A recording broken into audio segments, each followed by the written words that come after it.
ದ್ವಿತೀಯ PUC ಕನ್ನಡ 2 ಅಂಕದ ಪ್ರಶ್ನೋತ್ತರ. ಕದಡಿದ ಸಲ್ಲಂ ತಿಳಿವಂದದೆ. ಬಹುರೂಪಿಣಿ ವಿದ್ಯೆಯು ರಾವಣನಿಗೆ ಏನೆಂದು ಆಶ್ವಾಸನೆ ಇದ್ದಿತು? ಬಹುರೂಪಿಣಿ ವಿದ್ಯೆ ರಾವಣನಿಗೆ ಯುದ್ಧ ಭೂಮಿಯಲ್ಲಿ ರಾಮ ಹಾಗೂ ಲಕ್ಷ್ಮಣರನ್ನು ಬಿಟ್ಟು ಉಳಿದವರನ್ನು ಬದುಕಲು ಬಿಡುವುದಿಲ್ಲ ಎಂದು ಆಶ್ವಾಸನೆ ಇದ್ದಿತು. ರಾವಣ ತನ್ನ ಅಂತಃಪುರದ ಸ್ತ್ರೀಯರನ್ನು ಹೇಗೆ ಸಂತೈಸಿದನು? ರಾವಣ ಅಂತಃಪುರದ ಸ್ತ್ರೀಯರನ್ನು ಕುರಿತು, ನಿಮಗೆ ತೊಂದರೆಯನ್ನು ಉಂಟು ಮಾಡಿದ ಅಂಗಾದಿಗಳನ್ನು ಹುಬ್ಬನ್ನು ಗಂಟಿಕ್ಕಿಕೊಳ್ಳುವ ಅಲ್ಪ ಸಮಯಾವಧಿಯಲ್ಲಿ ಸೆರೆ ಹಿಡಿದು ತಂದು ನಿಮ್ಮ ಮುಂದೆ ನಿಲ್ಲಿಸಿ ಅವರಿಗೆ ಅವಮಾನ ಮಾಡುತ್ತೇನೆ ಎಂದು ಸಂತೈಸಿದನು. ಸೀತೆಯ ತಲ್ಲಣಕ್ಕೆ ಕಾರಣವೇನು? ರಾವಣನಿಂದ ರಾಮ ಲಕ್ಷ್ಮಣರ ಬಗ್ಗೆ ಯಾವ ಕೆಟ್ಟ ಸುದ್ದಿಯನ್ನು ಕೇಳಬೇಕಾಗುತ್ತದೋ ಎಂದು ಸೀತೆ ತಲ್ಲಣಕ್ಕೆ ಒಳಗಾದಳು.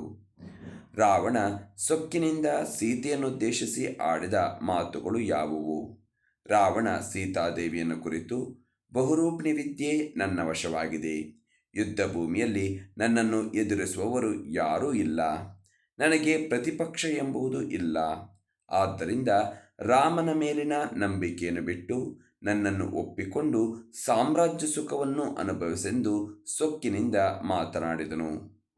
ರಾವಣನಿಗೆ ಸೀತೆಯ ಬಗ್ಗೆ ವೈರಾಗ್ಯ ಮೂಡಿದ ಸಂದರ್ಭವನ್ನು ವಿವರಿಸಿ. ರಾವಣನ ಕಠೋರವಾದ ಮಾತಿನಿಂದ ಸೀತಾದೇವಿ ಮೂರ್ಛಿತಳಾಗಿ ಬೀಳುತ್ತಾಳೆ. ಆಕೆಯ ಸ್ಥಿತಿಯನ್ನು ಕಂಡಂತಹ ರಾವಣನಿಗೆ ಆಕೆಯ ಬಗ್ಗೆ ವೈರಾಗ್ಯ ಮೂಡುತ್ತದೆ. ರಾವಣನು ತನ್ನ ಆಪ್ತರನ್ನು ಕುರಿತು ಏನೆಂದು ಹೇಳಿದನು? ರಾವಣ ತನ್ನ ಆಪ್ತರನ್ನು ಕುರಿತು, ವಿಭೀಷಣನು ನನಗೆ ಒಳಿತನ್ನು ಹೇಳಲು ಬಂದಾಗ ಆತನನ್ನು ಕೆಟ್ಟ ಚಟಗಾರನೆಂದು ಹೊರಹಾಕಿದೆನು. ಸೀತೆಯನ್ನು ರಾಮನಿಂದ ಅಗಲಿಸಿ ಆಕೆಯ ದುಃಖಕ್ಕೆ ಕಾರಣನಾದನೆಂದು ಹೇಳುತ್ತಾನೆ. ಈಗಲೇ ಸೀತೆಯನ್ನು ರಾಮನಿಗೊಪ್ಪಿಸಲು ರಾವಣ ಬಯಸಲಿಲ್ಲವೇಕೆ? ಈಗಲೇ ಸೀತೆಯನ್ನು ರಾಮನಿಗೆ ಒಪ್ಪಿಸಿದರೆ ತನ್ನ ಅಧಿಕವಾದ ಯಶಸ್ಸು ನಾಶವಾಗುವುದು, ತನಗೆ ಸೋಲು ಉಂಟಾಗುವುದು ಹಾಗೂ ತನ್ನ ವ್ಯಕ್ತಿತ್ವ ನಾಶವಾಗುವುದು ಎಂಬ ಕಾರಣದಿಂದ ರಾವಣನು ರಾಮನಿಗೆ ಈಗಲೇ ಸೀತಾದೇವಿಯನ್ನು ಒಪ್ಪಿಸಲು ಬಯಸಲಿಲ್ಲ. ರಾವಣನು ಅಂತಿಮವಾಗಿ ಯಾವ ನಿರ್ಧಾರಕ್ಕೆ ಬರುತ್ತಾನೆ? ಯುದ್ಧ ಭೂಮಿಯಲ್ಲಿ ರಾಮ ಲಕ್ಷ್ಮಣರನ್ನು ರಥವಿಹೀನರನ್ನಾಗಿ ಮಾಡಿ ಅವರನ್ನು ಸೆರೆ ಹಿಡಿದು ತಂದು ಸೀತಾದೇವಿಗೆ ಒಪ್ಪಿಸುತ್ತೇನೆ ಎಂಬುದಾಗಿ ನಿರ್ಧರಿಸುತ್ತಾನೆ. ಪಗೆಯಂ ಬಾಲಕರೆಂಬರೆ, ಯಾರಿಂದ ಯಾವುದನ್ನು ಹೇಗೆ ಕಲಿಯಬೇಕೆಂದು ಸೋಮನಾಥನು ಹೇಳಿದ್ದಾನೆ. ಕೆಲವೊಂದನ್ನು ಬಲ್ಲವರಿಂದ ಕಲಿಯಬೇಕು, ಕೆಲವೊಂದನ್ನು ಶಾಸ್ತ್ರವನ್ನು ಓದಿ ತಿಳಿದುಕೊಳ್ಳಬೇಕು, ಇನ್ನು ಕೆಲವೊಂದನ್ನು ಕೆಲಸವನ್ನು ಮಾಡುವವರನ್ನು ನೋಡಿ ತಿಳಿದುಕೊಳ್ಳಬೇಕೆಂದು ಸೋಮನಾಥ ಹೇಳುತ್ತಾನೆ. ಧನ ಮತ್ತು ಸುತನ ವಿಷಯದಲ್ಲಿ ಸೋಮನಾಥನ ಅಭಿಪ್ರಾಯವೇನು? ಉಪಯೋಗಕ್ಕೆ ಬಾರದೇ ಇರುವ ಧನವಿದ್ದು ಪ್ರಯೋಜನವಿಲ್ಲ. ಮುಪ್ಪಿನಲ್ಲಿರುವ ತಂದೆ ತಾಯಿಗಳನ್ನು ನೋಡಿಕೊಳ್ಳದೇ ಇರುವ ಮಗನಿದ್ದು ಉಪಯೋಗವಿಲ್ಲ.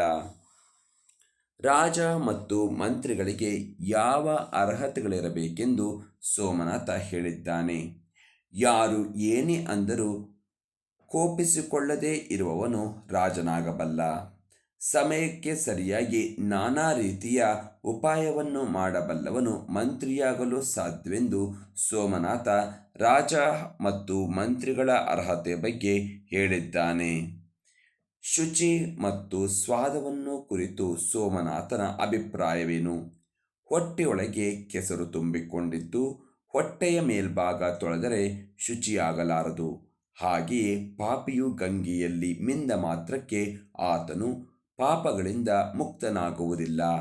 ಕಾಗೆಯು ಕೂಡ ಗಂಗೆಯಲ್ಲಿ ಮೀಯುತ್ತದೆ, ಅಂದ ಮಾತ್ರಕ್ಕೆ ಅದು ಶುಚಿಯಾಗಲಾರದು. ಬೆಲ್ಲದ ಪಾನಕದಲ್ಲಿ ಬೇವಿನ ಬೀಜ ಇಟ್ಟ ಮಾತ್ರಕ್ಕೆ ಅದು ರುಚಿಯಾಗುವುದಿಲ್ಲ ಎಂದು ಸೋಮನಾಥ ಶುಚಿ ಮತ್ತು ಸ್ವಾದವನ್ನು ಕುರಿತು ತನ್ನ ಅಭಿಪ್ರಾಯವನ್ನು ಹೇಳಿದ್ದಾನೆ. ಬೆಳಗುಜಾವ. ಬೆಳಕು ಬೇಟೆಗಾರ ಹೇಗೆ ಬರುತ್ತಾನೆ? ಗುಡಿ ಗೋಪುರಕ್ಕೆ ಬಲೆಯನ್ನು ಬೀಸುತ್ತಾ ಬೆಳಕು ಎಂಬ ಬೇಟೆಗಾರ ಬರುತ್ತಾನೆ. ಕವಿ ಬೇಂದ್ರೆ ಮಕ್ಕಳಿಗೆ ಬಾಳಿನ ಬಗ್ಗೆ ಕೊಡುವ ಸಂದೇಶವೇನು? ಮಕ್ಕಳೇ, ಹುಸಿನಿದ್ದೆಯನ್ನು ಸಾಕು ಮಾಡಿ, ಬಾಳಿನಲ್ಲಿ ಯೌವನ ತುಂಬಿರುವವರೆಗೆ ಅದನ್ನು ಸಂಪೂರ್ಣ ಸಾರ್ಥಕ ಮಾಡಿಕೊಳ್ಳಬೇಕೆಂಬ ಸಂದೇಶವನ್ನು ನೀಡಿದ್ದಾರೆ. ಹುಸಿನಿದ್ದೆ ಸಾಕು, ಎದ್ದೇಳಿ ಎಂದು ಕವಿ ಮಕ್ಕಳಿಗೆ ಹೇಳಲು ಕಾರಣವೇನು? ಕವಿ ಮಕ್ಕಳನ್ನು ಕುರಿತು ಹುಸಿನಿದ್ದೆಯನ್ನು ಸಾಕು ಮಾಡಿ, ಯೌವನವೆಂಬ ರಸವನ್ನು ಈಗಲೇ ಕುಡಿಯಲೇಳಿ ಎಂಬ ಸಂದೇಶವನ್ನು ನೀಡಿದ್ದಾರೆ. ಕವಿಯ ಪ್ರಕಾರ ಮುಪ್ಪು ಮತ್ತು ಹರೆಯದ ನಡುವಿನ ವ್ಯತ್ಯಾಸವೇನು? ಕವಿಯ ಪ್ರಕಾರ ಮುಪ್ಪು ಚಿಂತಾನದಿಯಾದರೆ ಹರೆಯ ಬೆಳಗುಜಾವವಾಗಿದೆ.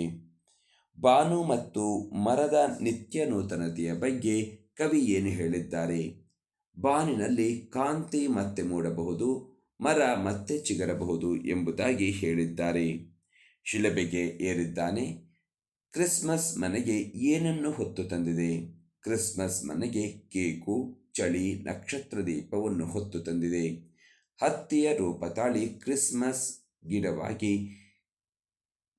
ಕ್ರಿಸ್ಮಸ್ ಮರವು ಮನೆಗೆ ಬಂದಿದೆ. ಕ್ರಿಸ್ಮಸ್ ಮನೆಗೆ ಏನನ್ನು ಹೊತ್ತು ತಂದಿದೆ? ಕ್ರಿಸ್ಮಸ್ ಮನೆಗೆ ಕೇಕು, ಚಳಿ, ನಕ್ಷತ್ರ ದೀಪವನ್ನು ಹೊತ್ತು ತಂದಿದೆ. ಮಂಜು ಹತ್ತಿಯ ರೂಪ ತಾಳಿ ಪ್ಲಾಸ್ಟಿಕ್ ಗಿಡವಾಗಿ ಕ್ರಿಸ್ಮಸ್ ಮರವು ಮನೆಗೆ ಬಂದಿದೆ. ಶಿಲೆಬೆಗೇರಿದ ಯೇಸುವಿನ ದೇಹ ಯಾರಿಗೆ ಏನನ್ನು ಅನ್ನುವಂತಿದೆ? ಶಿಲೆಬೆಗೇರಿದ ಯೇಸುವಿನ ದೇಹದ ಕುತ್ತಿಗೆಯಲ್ಲಿ ನರ ಉಬ್ಬಿದೆ. ಯಾತನೆಯಲ್ಲೂ ತನಗೆ ನೋವನ್ನು ಉಂಟು ಮಾಡಿದ ಜನರಿಗೆ ಒಳ್ಳೆಯ ಮಾತನ್ನು ಆಡುವಂತಿದೆ. ಶಿಲೆಬೆಗೇರಿದವರ ಗುಣಗಳು ಇಂದು ಯಾವ ವೇಷ ತಾಳಿದೆ? ಶಿಲೆಬೆಗೇರಿದವರ ಗುಣಗಳು ಇಂದು ರೈಫಲ್ಲು, ಟ್ಯಾಂಕು, ಬಾಂಬು, ಗ್ರಾನೇಡ್ ರೂಪವನ್ನು ತಾಳಿದೆ. ಯಾವ ಸಂದೇಶವನ್ನು ನೀಡುವ ರೀತಿಯಲ್ಲಿ ಜೀಸಸ್ ಶಿಲೆಬೆಗೇರಿದ್ದಾನೆ? ದುಷ್ಟರ ರಾಜ್ಯ ಕೊನೆಯಾಗಿ ದೇವರ ರಾಜ್ಯ ಬಂದೇ ತೀರುತ್ತದೆ ಎಂಬಂತೆ ಜೀಸಸ್ ಶಿಲುಬೆಗೆ ಏರಿದ್ದಾನೆ. ಮುಟ್ಟಿಸಿಕೊಂಡವನು ಬಸ್ಲಿಂಗನಿಗೆ ಅಂದು ಪುರ್ಸೊತ್ತಿಲ್ಲದ ಕಾಲ ಏಕೆ? ಬಸ್ಲಿಂಗನಿಗೆ ಅಂದು ಪುರ್ಸೊತ್ತಿಲ್ಲದ ಕಾಲ ಏಕೆಂದರೆ ಗೆಯುವುದನ್ನು 4 ದಿನ ತಡ ಮಾಡಿದರೆ ಕುಳ ನೆಲದಲ್ಲಿ ನಾಟುವುದಿಲ್ಲ. ಹೆಂಡತಿ ಸಿದ್ಲಿಂಗಿ ಏನು ಹೇಳುತ್ತಲೇ ಇದ್ದಳು? ಮಗುವಿಗೆ ಮೈ ಸರಿಯಿಲ್ಲ, ಶಿವನೂರು ಸ್ವಾಮಿಗಳಿಗೆ ತೋರಿಸಬೇಕು, ಮಗುವಿನ ಕೆಮ್ಮು ಸರಿ ಹೋಗಿಲ್ಲ ಎಂದು ಹೆಂಡತಿ ಸಿದ್ಲಿಂಗಿ ಹೇಳುತ್ತಲೇ ಇದ್ದಳು. ಬಸ್ಲಿಂಗನಿಗೆ ತನ್ನ ಕಷ್ಟದ ಮುಂದೆ ಯಾವುದು ಗೌಣವಾಗಿ ಕಾಣತೊಡಗಿತು? ಬಸ್ಲಿಂಗನಿಗೆ ತನ್ನ ಕಷ್ಟದ ಮುಂದೆ ಉಳದಿರುವ ನೆಲ, ಮಗುವಿನ ಕಾಯಿಲೆ ಗೌಣವಾಗಿ ಕಾಣತೊಡಗಿತು. ಬಸ್ಲಿಂಗನಿಗೆ ತನ್ನ ಕಷ್ಟದ ಮುಂದೆ ಉಳದಿರುವ ನೆಲ, ಮಗುವಿನ ಕಾಯಿಲೆ ಗೌಣವಾಗಿ ಕಾಣತೊಡಗಿತು. ಕಣ್ಣನ್ನು ಪರೀಕ್ಷಿಸಿದ ಡಾಕ್ಟರ್ ತಿಮ್ಮಪ್ಪ ಬಸ್ಲಿಂಗನಿಗೆ ಏನೆಂದು ಹೇಳಿದರು? ಕಣ್ಣನ್ನು ಪರೀಕ್ಷಿಸಿದ ಡಾಕ್ಟರ್ ತಿಮ್ಮಪ್ಪ ಬಸ್ಲಿಂಗನಿಗೆ, ನಿನ್ನ ಕಣ್ಣು ಸರಿ ಹೋಗುತ್ತದೆ, ಆದರೆ ಆಪರೇಷನ್ ಆಗಬೇಕು, ಪರವಾಗಿಲ್ಲವಾ ಎಂದು ಹೇಳಿದರು. ಸಿದ್ಲಿಂಗಿ ಏಕೆ ರಾದ್ದಾಂತ ಮಾಡಿದಳು? ಡಾಕ್ಟರ್ ತಿಮ್ಮಪ್ಪ ಹೊಲೆಯ ವರ್ಗಕ್ಕೆ ಸೇರಿದವರು ಎಂಬುದು ಡಾಕ್ಟರ್ ತಿಮ್ಮಪ್ಪ ಹೊಲೆಯ ವರ್ಗಕ್ಕೆ ಸೇರಿದವರು, ಅವರ ಬಳಿ ತನ್ನ ಗಂಡ ಆಪರೇಷನ್ ಮಾಡಿಸಿಕೊಂಡು ಬಂದಿದ್ದಾನೆ ಎಂಬ ಕಾರಣಕ್ಕಾಗಿ ಸಿದ್ಲಿಂಗಿ ರಾದ್ದಾಂತ ಮಾಡಿದಳು. ಅನ್ಯ ಡಾಕ್ಟರ್ಗಳು ಬಸ್ಲಿಂಗನ ಕಾಯಿಲೆ ಬಗ್ಗೆ ಏನೆಂದು ಪ್ರತಿಕ್ರಿಯಿಸಿದರು? ಇದಕ್ಕೆ ಆಪರೇಷನ್ ಬೇಕಿಲ್ಲ, ಡಾಕ್ಟರ್ ತಿಮ್ಮಪ್ಪನಿಗೆ ಬುದ್ಧಿ ಇಲ್ಲ, ಅದಕ್ಕೆ ಆಪರೇಷನ್ ಮಾಡಿದ್ದಾರೆ ಎಂದು ಹೇಳಿದರು. ಔಷಧಿ ನೀಡಿ ಹಿತವಚನ ಕೊಟ್ಟರು. ಡಾಕ್ಟರ್ ಚಂದ್ರಪ್ಪ ಬಸ್ಲಿಂಗನಿಗೆ ಡಾಕ್ಟರ್ ತಿಮ್ಮಪ್ಪನ ಬಗ್ಗೆ ಕೊಟ್ಟ ಅಭಿಪ್ರಾಯವೇನು? ಡಾಕ್ಟರ್ ತಿಮ್ಮಪ್ಪನವರಿಂದ ಆಗದ ಕೆಲಸ ನನ್ನಂಥವರಿಂದ ಸಾಧ್ಯವಿಲ್ಲ. ನಮ್ಮ ವೈದ್ಯ ಲೋಕಬಲ್ಲ ಅತ್ಯಂತ ಪ್ರಾಮಾಣಿಕ ಪ್ರತಿಭಾನ್ವಿತ ಡಾಕ್ಟರ್ ತಿಮ್ಮಪ್ಪ. ಈ ಕಣ್ಣಿನ ರೋಗ ಅವರ ವಲಯಕ್ಕೆ ಸೇರಿದ್ದು. ನೀನು ಅವರನ್ನು ನೋಡಿದರೆ ಮಾತ್ರ ಇರುವ ಒಂದು ಕಣ್ಣು ಉಳಿಯುತ್ತದೆ ಎಂದು ತಮ್ಮ ಅಭಿಪ್ರಾಯವನ್ನು ಹೇಳಿದರು. ಕೊನೆಯಲ್ಲಿ ಬಸ್ಲಿಂಗನಿಗೆ ಏನೆಂದು ನಿಶ್ಚಯವಾಗತೊಡಗಿತು? ತನ್ನ ಉಡಾಫೆ, ಸುಳ್ಳು, ಜಾತಿ, ಮಠದ ಗುರು, ಯಾರೂ ತನ್ನ ಕಣ್ಣು ಉಳಿಸುವುದಿಲ್ಲ ಎಂಬುದು ಕೊನೆಯಲ್ಲಿ ಬಸಲಿಂಗನಿಗೆ ನಿಶ್ಚಯವಾಗತೊಡಗಿತು. ಲೇಖಕರಲ್ಲಿ ಕನ್ನಡದ ಪ್ರೀತಿ ಸ್ಫುರಿಸಿದ್ದು ಹೇಗೆ? ಲೇಖಕರಿಗೆ ಕನ್ನಡದಲ್ಲಿ ಪ್ರೀತಿ ಎಳವೆಯಿಂದಲೇ ಹುಟ್ಟಿದ್ದು. ಅದು ಯಾವುದೋ ಸಂದರ್ಭದಿಂದ ಪ್ರೇರಿತವಾದದ್ದಲ್ಲ, ಚಳುವಳಿಗಾಗಿ ಹುಟ್ಟಿಕೊಂಡಿದ್ದಲ್ಲ, ಕೀರ್ತಿ ಕಾಮನೆಗಳನ್ನು ಉದ್ದೇಶಿಸಿದ್ದಲ್ಲ. ಕನ್ನಡದ ಪ್ರೀತಿ ಮಾಸ್ತಿ ಕುವೆಂಪು ತೀನಂಶ್ರೀ ಅವರ ಪದ್ಯಗಳನ್ನು ಪುಸ್ತಕದಲ್ಲಿ ಓದಿದಾಗ ಸ್ಫುರಿಸಿದ್ದು. BM ಶ್ರೀ ಆಲೂರು ಮುದವೀಡರ ಮಾತುಗಳಿಂದ ಕಣ್ಣೊಡೆದಿದ್ದು. ಕೃಷ್ಣಶಾಸ್ತ್ರಿ ಆನಾಕ್ರೋವರ ವಿಚಾರಗಳಿಂದ ರೂಪುಗೊಂಡಿದ್ದು. AR ಕೃಷ್ಣಶಾಸ್ತ್ರಿಗಳ ಭಾಷಣ ಓದಿ ಲೇಖಕರಲ್ಲಿ ಮೂಡಿದ ಭಾವನೆಗಳು ಏನು? AR ಕೃಷ್ಣಶಾಸ್ತ್ರಿಗಳ ಭಾಷಣ ಓದಿದ ಲೇಖಕರ ಹದಿಹರಿಯದ ಮನಸ್ಸಿನಲ್ಲಾದ ಖೇದವನ್ನು, ಭಯವನ್ನು, ಅಸಹಾಯಕತೆಯನ್ನು, ಕ್ರೋಧವನ್ನು ಈ ಹೊತ್ತು ಅನುಭವಿಸುತ್ತಾ ಇದ್ದಾರೆ. ಕರ್ನಾಟಕದಲ್ಲಿ ಕನ್ನಡ ಯಾವ ಸ್ಥಾನವಿರಬೇಕೆಂದು ಹಾಮಾನ ಅಪೇಕ್ಷಿಸುತ್ತಾರೆ. ಕರ್ನಾಟಕದಲ್ಲಿ ಕನ್ನಡವೇ ಪ್ರಥಮ, ಪ್ರಧಾನ, ರಾಜ, ರಾಣಿ, ರಾಜಕುಮಾರ ಎಲ್ಲ. ಮಿಕ್ಕ ಯಾವ ಭಾಷೆಯಾದರೂ ಇಲ್ಲಿ ಸೇವಕರ ಸ್ಥಾನದಲ್ಲಿರಬೇಕೆಂದು ಹಾಮಾನ ಅಪೇಕ್ಷಿಸುತ್ತಾರೆ. ಕೇಂದ್ರದ ರೈಲು, ಅಂಚೆ ಇಲಾಖೆಗಳು ಯಾವ ಧೋರಣೆ ಬೆಳೆಸಿಕೊಂಡಿವೆ? ರೈಲ್ವೆ, ಅಂಚೆ ಮತ್ತು ತಂತಿ ಇಲಾಖೆಯವರು ಪ್ರಾದೇಶಿಕ ಭಾಷೆಯ ಮೇಲೆ ಸಾಕಷ್ಟು ಮಲತಾಯಿ ಧೋರಣೆಯನ್ನು ಬೆಳೆಸಿಕೊಂಡಿದ್ದಾರೆ ಎಂದು ಲೇಖಕರು ಹೇಳಿದ್ದಾರೆ. ತ್ರಿಭಾಷಾ ಸೂತ್ರದ ಬಳಕೆ ಹೇಗಿರಬೇಕು? ಎಲ್ಲ ಸೂಚನೆಗಳು, ಎಲ್ಲ ಫಾರಂಗಳು, ಎಲ್ಲ ಬರವಣಿಗೆಗಳು, ವ್ಯವಹಾರಗಳು ಕ್ರಮವಾಗಿ ಪ್ರಾದೇಶಿಕ ಭಾಷೆ, ಹಿಂದಿ ಮತ್ತು ಇಂಗ್ಲಿಷ್ ಭಾಷೆಯಲ್ಲೇ ಇರಬೇಕು. ಇದೇ ತ್ರಿಭಾಷಾ ಸೂತ್ರದ ಬಳಕೆ. ನಮ್ಮ ಸಾರ್ವಜನಿಕ ಶಾಲೆಯ ಬಗ್ಗೆ ಲೇಖಕರ ಅಭಿಪ್ರಾಯವೇನು? ನಮ್ಮ ಸಾರ್ವಜನಿಕ ಶಾಲೆಗಳು ಕುಸಿದು ಬೀಳುವ ಕಟ್ಟಡಗಳಿಂದ ಕೂಡಿದೆ. ದೊಡ್ಡಿಯಂತಾಗಿದೆ. ದೊಡ್ಡಿಯಂತಿರುವ ತರಗತಿಗಳು, ಅಧ್ಯಾಪಕರಿಲ್ಲದ ತರಗತಿಗಳು, ಪಾಠ ಹೇಳದ ಅನರ್ಹ ಅಧ್ಯಾಪಕರು, ದಿನ ಬೆಳಗಾದರೆ ರಜೆ, ಶಿಸ್ತಿಲ್ಲದ ವ್ಯವಸ್ಥೆಗಳಿಂದ ಕೂಡಿದೆ ಎಂದು ಲೇಖಕರು ತಮ್ಮ ಅಭಿಪ್ರಾಯವನ್ನು ವ್ಯಕ್ತಪಡಿಸುತ್ತಾರೆ. ಕನ್ನಡದ ಸಮಸ್ಯೆಗಳು ಎಲ್ಲಿಯವರೆಗೂ ಇದ್ದೇ ಇರುತ್ತದೆ? ಎಲ್ಲಿಯವರೆಗೆ ಕನ್ನಡ ನಮ್ಮ ಆಡಳಿತದಲ್ಲಿ, ಶಿಕ್ಷಣದಲ್ಲಿ ಪ್ರಥಮವೂ ಪ್ರಧಾನವೂ ಆಗಿರುವುದಿಲ್ಲವೋ, ಎಲ್ಲಿಯವರೆಗೆ ಅದು ಜನಜೀವನವನ್ನು ತುಂಬಿಕೊಳ್ಳುವುದಿಲ್ಲವೋ, ಎಲ್ಲಿಯವರೆಗೆ ಕನ್ನಡಿಗರು ಸ್ವಾಭಿಮಾನಿಗಳಾಗಿರುವುದಿಲ್ಲವೋ, ಅಲ್ಲಿಯವರೆಗೆ ಕನ್ನಡದ ಸಮಸ್ಯೆಗಳು ಇದ್ದೇ ಇರುತ್ತದೆ. ಕನ್ನಡದ ಬಗ್ಗೆ ಮಾತನಾಡಲು ನಾವು ಯೋಗ್ಯತೆ ಗಳಿಸುವುದು ಯಾವಾಗ? ನಮ್ಮ ಮಕ್ಕಳನ್ನು ಯಾವ ಶಾಲೆಯಲ್ಲಿ ಓದಿಸುತ್ತಿದ್ದೇವೆ? ನಾವು ಯಾವ ಪತ್ರಿಕೆಯನ್ನು ಓದುತ್ತಿದ್ದೇವೆ? ನಾವು ನೋಡುವುದು ಯಾವ ಸಿನಿಮಾವನ್ನು? ನಾವು ಬ್ಯಾಂಕ್ನಲ್ಲಿ ಚೆಕ್ಕನ್ನು ಬರೆಯುವುದು ಕನ್ನಡದಲ್ಲಿಯೇ? ನಾವು ಬರೆಯುವ ಕಾಗದ ಪತ್ರದಲ್ಲಿ ಎಷ್ಟು ಭಾಗ ಕನ್ನಡವನ್ನು ಬಳಸಿದ್ದೇವೆ? ಇಂಥ ಪ್ರಶ್ನೆಗಳನ್ನು ನಾವು ಕೇಳಿಕೊಳ್ಳಬೇಕು. ಅವುಗಳ ಉತ್ತರ ನಮ್ಮನ್ನು ಚುಚ್ಚದಿದ್ದರೆ ಮಾತ್ರ ನಾವು ಕನ್ನಡವನ್ನು ಕುರಿತು ಮಾತನಾಡುವ ಯೋಗ್ಯತೆ ಬೆಳೆಸಿಕೊಂಡಿದ್ದೇವೆ ಎಂಬ ಅರ್ಥ. ಬದುಕನ್ನು ಪ್ರೀತಿಸಿದ ಸಂತ ಕಲಾಂ ಅವರ ಬದುಕಿನ ಮಂತ್ರ ಯಾವುದು? ಭಗವಂತನ ಸೃಷ್ಟಿಯಲ್ಲಿರುವವರೆಲ್ಲ ಆತನ ಬಂಧುಗಳೇ. ಯಾರು ಅವರುಗಳ ಸೇವೆ ಮಾಡುತ್ತಾರೋ ಅವರೇ ದೇವರಿಗೆ ಹತ್ತಿರವಾದವರು. ಇದೇ ಕಲಾಂ ಅವರ ಬದುಕಿನ ಮಂತ್ರ. ಕಲಾಂ ಅವರು ತಾವು ಆತ್ಮಕಥೆ ಬರೆದದ್ದು ಏತಕ್ಕಾಗಿ? ಯಾವುದೋ ಮೂಲೆಯಲ್ಲಿನ ಊರಿನಲ್ಲಿ ಹುಟ್ಟಿ ಸಾಮಾಜಿಕವಾಗಿ ಮೌಲ್ಯಗಳಿಂದ ವಂಚಿತವಾಗಿರುವ ಮಗುವಿಗೆ ಅದರಂಥದ್ದೇ ಪರಿಸರದಲ್ಲಿದ್ದ ತನ್ನ ಭವಿಷ್ಯ ಅರಳಿದ್ದನ್ನು ಓದಿದಾಗ ಭರವಸೆ ಮೂಡಬಹುದು. ಅಂತಹ ಮಕ್ಕಳಿಗೆ ತಾವು ಹಿಂದುಳಿದವರು, ಅಸಮರ್ಥರು ಅನ್ನುವ ಭಾವನೆಗಳಿಂದ ಬಿಡುಗಡೆ ಹೊಂದಿ ತಮ್ಮ ಬದುಕು ಸ್ಫೂರ್ತಿ ನೀಡಬಹುದೇನೋ ಎಂಬ ಆಶಯದಿಂದ ಕಲಾಂ ಆತ್ಮಕಥೆ ಬರೆದರು. ಕಲಾಂ ಅವರು ಬಂಡೆಗಳ ಬಸರಿನಲ್ಲಿ ಕಂಡಿದ್ದೇನು? ಬಂಡೆಗಳ ಬಸರಿನಲ್ಲಿ ಶಿವನ ನಿಹಿತ ಶಕ್ತಿಯನ್ನು ಕಲಾಂ ಕಂಡರು. ಕ್ಷಿಪಣಿ ರೂಪದಲ್ಲಿ ಶಕ್ತಿ ಹೊರಬರಲು ಕಂಪಿಸುತ್ತಿರುವುದನ್ನು ಅವರ ಒಳಗಣ್ಣು ನೋಡಿತು. VJ ಸುಂದರಂ ಸಿಕಂದರಾಬಾದ್ ಶಾಲಾ ಬಾಲಕಿ ಬಗೆಗೆ ಹೇಳಿದ ಹೆಮ್ಮೆಯ ಮಾತುಗಳು ಯಾವುವು? ಈ ಬಾಲಕಿ ನಮ್ಮ ಕ್ಷಿಪಣಿ ಆಕಾರ, ಗಾತ್ರ ಕುರಿತು ಒಂದಿಷ್ಟು ವಿವರ ಕೇಳಿದಳು. ನಾನು ಮಾಹಿತಿ ನೀಡಿದೆ. ನೋಡಿ ಎಂತಹ ಅದ್ಭುತ ಮಾದರಿ ತಯಾರಿಸಿದ್ದಾಳೆ ಎಂದು VJ ಸುಂದರಂ ಸಿಕಂದರಾಬಾದ್ ಶಾಲಾ ಬಾಲಕಿ ಬಗೆಗೆ ಹೆಮ್ಮೆಯಿಂದ ಹೇಳಿದರು. ಕಲಾಂ ಅವರ ದೃಷ್ಟಿಯಲ್ಲಿ ಕನಸುಗಳು ಏನಾಗುತ್ತವೆ? ಕಲಾಂ ಅವರ ದೃಷ್ಟಿಯಲ್ಲಿ ಕನಸುಗಳು ಆಲೋಚನೆಗಳಾಗುತ್ತವೆ. ಆಲೋಚನೆಗಳು ಸೃಜನಾತ್ಮಕ ಕ್ರಿಯೆಗಳಾಗಿ ಪರಿವರ್ತನೆಗೊಳ್ಳುತ್ತವೆ. ಕಲಾಂ ಮೇಷ್ಟ್ರು ಹೇಳಿದ ಯಶಸ್ಸಿನ ಪಂಚಾಕ್ಷರಿ ಮಂತ್ರ ಯಾವುದು?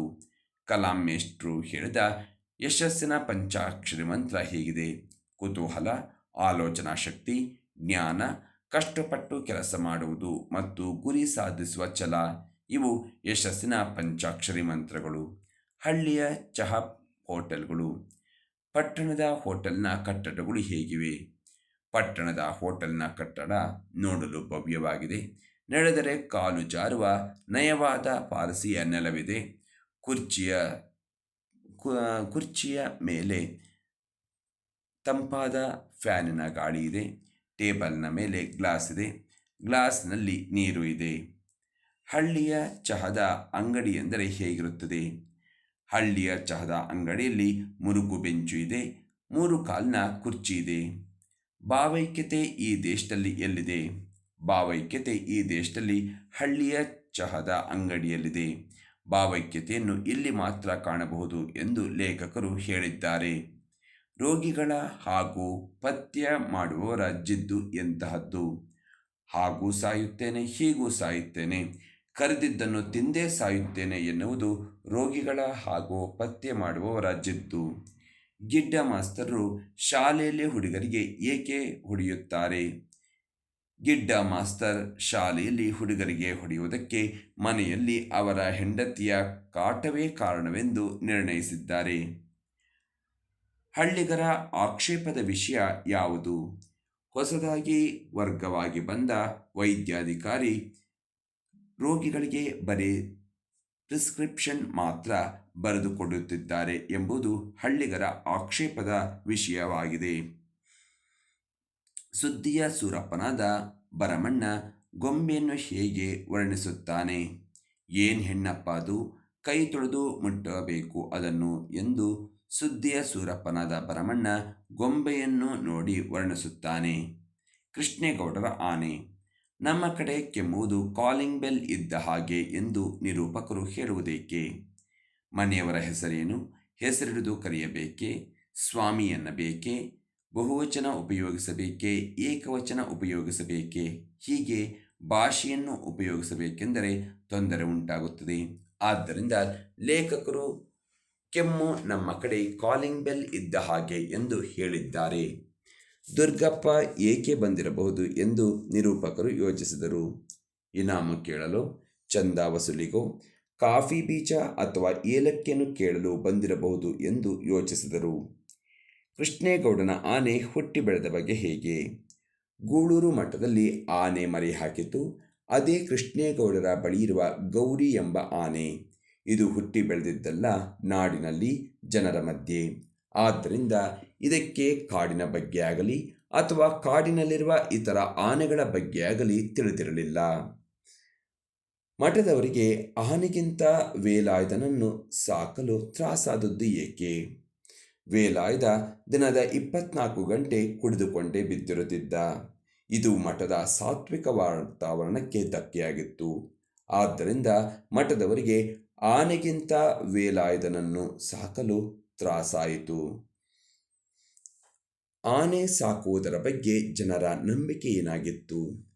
ಆನೆ ಸಾಕುವುದೆಂದರೆ ಸಾಮಾನ್ಯವೇ? ಎಲೆಕ್ಷನ್ಗೆ ನಿಂತ ಹಾಗೆ.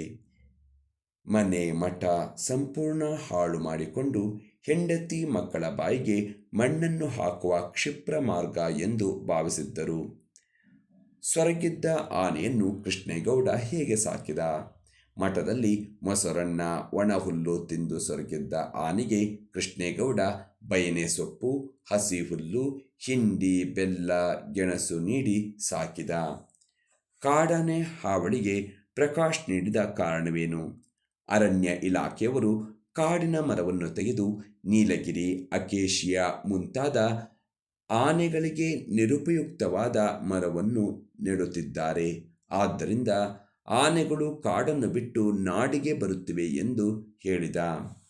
ಫಾರೆಸ್ಟ್ ಡಿಪಾರ್ಟ್ಮೆಂಟಿನ ನಂಬರ್ 1 ಎನಿಮಿಗಳು ಯಾರು? ಫಾರೆಸ್ಟ್ ಡಿಪಾರ್ಟ್ಮೆಂಟಿನ ನಂಬರ್ 1 ಎನಿಮಿಗಳು PWDನವರು, ಕರೆಂಟ್ನವರು ಹಾಗೂ ಟೆಲಿಫೋನ್ನವರು. ನಾಗರಾಜ ದುರ್ಗಪ್ಪನ ಮೇಲೆ ಏನೆಂದು ರೇಗಿದ? ನಿನ್ನ ಪುಕಾರೇನಿದ್ರೂ ಬರವಣಿಗೆಯಲ್ಲಿರಬೇಕು ಹಾಗಿದ್ರೆ ಮಾತ್ರ ನಾನು ಆಕ್ಷನ್ ತೆಗೆದುಕೊಳ್ಳಬಹುದು ಎಂದು ನಾಗರಾಜ ದುರ್ಗಪ್ಪನ ಮೇಲೆ ರೇಗಿದ. ಡ್ರೈವರ್ ತಲೆ ಜಜ್ಜಿ ಹೋದದ್ದು ಹೇಗೆ? ಅದಕ್ಕೆ ಆನೆ ಕಾರಣವೇ? ಲಾರಿಯ ಕ್ಯಾಬಿನ್ನಲ್ಲಿ ಇಟ್ಟಿದ್ದ ಮಣಬಾರದ ಜಾಕ್ ಡ್ರೈವರ್ನ ತಲೆಯ ಮೇಲೆ ಬಿದ್ದುದರಿಂದ ಆತನ ತಲೆ ಜಜ್ಜಿ ಹೋಯಿತು. ಇದಕ್ಕೆ ಆನೆ ಕಾರಣವಲ್ಲ. ತನ್ನ ಕೆಲಸ ಅತ್ಯಂತ ಅಪಾಯಕಾರಿ ಎಂದು ದುರ್ಗಪ್ಪ ವಿವರಿಸಿದ್ದು ಹೇಗೆ? ದುರ್ಗಪ್ಪ ಲೇಖಕರನ್ನು ಕುರಿತು, ನಮ್ಮ ಡಿಪಾರ್ಟ್ಮೆಂಟಿನ ಲೈನ್ಮನ್ಗಳು ಯಾರಾದರೂ ಈವರೆಗೆ ಸರ್ವೀಸ್ ಮುಗಿಸಿ ರಿಟೈರ್ಡ್ ಆಗಿರೋದನ್ನು ನೋಡಿದ್ದೀರಾ? ಕರೆಂಟಿನ ಜೊತೆಗಿನ ಕೆಲಸ ಅದು. ಒಂದಲ್ಲ ಒಂದು ದಿನ ಎಚ್ಚರ ತಪ್ಪಿದ್ರೂ ಅಲ್ಲಿಗೆ ನಮ್ಮ ಸರ್ವೀಸ್ ಮುಗಿದಂತೆ ಎಂದು ತನ್ನ ಕೆಲಸ ಅತ್ಯಂತ ಅಪಾಯಕಾರಿ ಕೆಲಸ ಎಂದು ವಿವರಿಸಿದ. ಜಬ್ಬರ್ ನಿರೂಪಕನಿಗೆ ಅಂಚೆ ವಿಲೇವಾರಿ ಬಗ್ಗೆ ಅಸಡ್ಡೆಯಿಂದ ಏನು ಹೇಳಿದ? ಜಬ್ಬರ್ ನಿರೂಪಕರನ್ನು ಕುರಿತು, ಅಯ್ಯೋ, ಯಾವುದೋ ಮದುವೆ ಮನೆ ಕಾಗದ ಸರ್, ನೀವೇನು ಹೋಗೋದಿಲ್ಲ, ಏನಿಲ್ಲ, ಅದನ್ನು ಇವತ್ತು ಕೊಟ್ಟರು ಒಂದೇ, ನಾಳೆ ಕೊಟ್ಟರು ಒಂದೇ ಎಂದು ಅಸಡ್ಡೆಯಿಂದ ಹೇಳಿದ. ನಾಯಿ ಕಚ್ಚಿದ್ದಲ್ಲಿ ಎಂದಾಗ ಜಬ್ಬರ್ ಇರುಸು ಮುರುಸಿನಿಂದ ಏನು ಹೇಳಿದ? ಹೋಗ್ಲಿ ಬಿಡಿ, ಅದು ಬೀದಿಯಲ್ಲಿ ತೋರಿಸೋ ಹಂಗಿಲ್ಲ, ನನ್ನ ಮಗಂದು ಅಂಥ ಜಾಗದಲ್ಲಿ ಕಚ್ಚಿದೆ, ಪ್ಯಾಂಟ್ ಬಿಚ್ಚಬೇಕಾಗುತ್ತದೆ ಎಂದು ಇರುಸು ಮುರುಸಿನಿಂದ ಹೇಳಿದ. ಹುಚ್ಚುನಾಯಿಗಳು ಆಸ್ಪತ್ರೆಯಲ್ಲಿ ಹೇಗೆ ವರ್ತಿಸುತ್ತವೆಂದು ಪುಟ್ಟಯ್ಯ ಹೇಳಿದನು. ಹುಚ್ಚುನಾಯಿಗಳ ಹತ್ರ ಧೈರ್ಯದ ಪ್ರಶ್ನೆ ಬರೋದಿಲ್ಲ. ಅವು ತಲೆ ಕೆಟ್ಟು ಕಂಡದಲ್ಲಿ ಕಚ್ಚುತ್ತವೆ. ಹುಚ್ಚುನಾಯಿಗಳ ಹತ್ರ ಧೈರ್ಯದ ಪ್ರಶ್ನೆ ಬರೋದಿಲ್ಲ. ಅವು ತಲೆ ಕೆಟ್ಟು ಕಂಡಲ್ಲಿ ಕಚ್ಚುತ್ತವೆ. ಆಸ್ಪತ್ರೆಯಲ್ಲಿರುವ ಕುರ್ಚಿ, ಮೇಜು, ಕಾಲುಗಳಿಗೆಲ್ಲ ಕಚ್ಚುತ್ತವೆ ಎಂದು ಪುಟ್ಟಯ್ಯ ಹುಚ್ಚುನಾಯಿಗಳ ವರ್ತನೆಯ ಬಗ್ಗೆ ಹೇಳಿದ. ನಾಯಿಯನ್ನು ಕೊಲ್ಲದೆ ನೌಕರರು ಸುಳ್ಳು ಹೇಳಿದರೆಂದು ನಿರೂಪಕರು ಯಾವ ಸಲಹೆ ನೀಡಿದರು? ನಾಯಿ ಕೊಂದ ನಂತರ ನೌಕರರು ಅದರ ಬಾಲ ತೆಗೆದುಕೊಂಡು ಬಂದು ನಿಮಗೆ ತೋರಿಸಬೇಕೆಂದು ನಿರೂಪಕರು ಖಾನ್ ಸಾಹೇಬರಿಗೆ ಸಲಹೆ ನೀಡಿದರು. ಆನೆಯೇ ತಿಪ್ಪಣ್ಣನ ಸಾವಿಗೆ ಕಾರಣವೆಂದು ದುರ್ಗಪ್ಪ ಹೇಳಿದಾಗ ನಿರೂಪಕರ ಪ್ರತಿಕ್ರಿಯೆ ಏನು? ಲೇಖಕರು ದುರ್ಗಪ್ಪನನ್ನು ಕಂಡು, ಅದೇನು ಮಾಡ್ತಯ್ಯ ಆನೆ, ಎಲ್ಲೋ ಕಂಬದ ಮೇಲೆ ಸತ್ತಿರೋ ತಿಪ್ಪಣ್ಣನಿಗೂ ಎಲ್ಲೋ ಓಡಾಡಿಕೊಂಡಿರುವ ಆನೆಗೂ ಕತೆ ಕಟ್ತೀಯಲ್ಲ, ಬಾಯಿಲ್ದವರು ಈ ಪ್ರಪಂಚದಲ್ಲಿ ಬದುಕೋ ಹಂಗೆ ಇಲ್ವೇನಯ್ಯ ಎಂದು ಹೇಳಿದರು. ಡ್ರೈವರ್ ಅಬ್ಬಾಸ್, ಕ್ಲೀನರ್ ಕೃಷ್ಣರ ಸಾವಿಗೆ ಕಾರಣವೇನು? Driver Abbas, cleaner Krishna. Driver Abbas